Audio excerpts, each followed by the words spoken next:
آیا می‌دانید تاجیک از چه قومی است؟ و به چه معناست؟ تاجیک یعنی مردمی تاجدار، چون سربازان تاجیک کلاه‌های تاج مانند می‌پوشیدند. تاجیک به بخشی از اقوام آریایی که به زبان فارسی و گویش‌های محلی آن سخن می‌گویند، گفته می‌شود. محل سکونت تاجیک‌ها در سرزمین‌های امروزی افغانستان، تاجیکستان، ازبکستان، ایران، پاکستان و ولایت سینکیانگ در چین است. گاهی نام‌های دیگری مانند پارسیوان یا فارسیوان و دهگان نیز به جای تاجیک برای تاجیکان به کار برده می‌شوند. از نظر فرهنگی و تاریخی، تاجیک‌ها دارای تمدن و فرهنگ غنی و قدیمی هستند که ریشه‌های آن به دوران امپراتوری‌های باستانی، همچون ساسانیان و ایران باستان باز می‌گردد. حمایت سامانیان از زبان و ادبیات فارسی موجب شکلگیری هویت فرهنگی و سیاسی مستقل تاجیک‌ها و حفظ زبان فارسی به عنوان زبان رسمی و دولتی تاجیک‌ها شده است. فرهنگ و آداب و رسوم تاجیک‌ها تأثیر گرفته از میراث فرهنگی ایرانی و اسلامی است. موسیقی و شعر، ادبیات و هنرهای سنتی در میان تاجیک‌ها از اهمیت و جایگاه خاصی برخوردار است.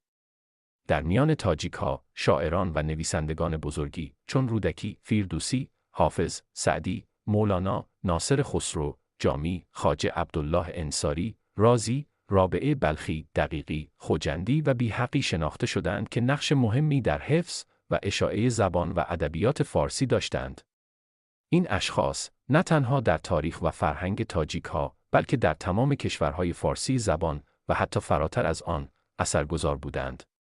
شخصیت‌های بزرگ اسلامی تاجیک‌ها عبارتند از امام ابو حنیفه، امام بخاری، امام ترمذی و ابو داوود. شخصیت‌های علمی تاجیک‌ها که در سطح جهانی شناخته شدند، عبارتند از ابو علی سینای بلخی، عبید جوزجانی، غزالی، حکیم سنایی غزنوی، البیرونی، فارابی و خوارزمی. کتاب‌های این دانشمندان تاجیک در بزرگترین دانشگاه‌های جهان تدریس می‌شوند. شخصیت‌های بزرگ تاریخی تاجیک‌ها عبارت از کاوه‌ای آهنگر، آرش کمانگیر، اسماعیل سامانی، یعقوب لیس سفاری، طاهر فوشنجی، ابو مسلم خراسانی، شهاب الدین قوری، میر بچه خان کوهدامنی، میر مسجدی خان کوهستانی، قاضی حبیب الله کلهکانی، طاهر بدخشی، مجید کلهکانی، قهرمان ملی افغانستان، احمد شاه مسعود و پروفسور برهان‌الدین ربانی میباشند. امپراتوری‌های مشهور تاجیکان در آریانای بزرگ یا افغانستان امروزی قبل از اسلام عبارت بودند از مادها، پارتها، ساسانیان، هخامنشیان، اشکانیان، کوشانیان، کیدادیان، یفتلیان، پیشدادیان و کیهانیان. امپراتوری‌های مشهور تاجیکان در خراسان بزرگ بعد از ظهور دین مبین اسلام عبارت از سامانیان، سفاریان، کورتیان، غزنویان، طاهریان و غوریان میباشند.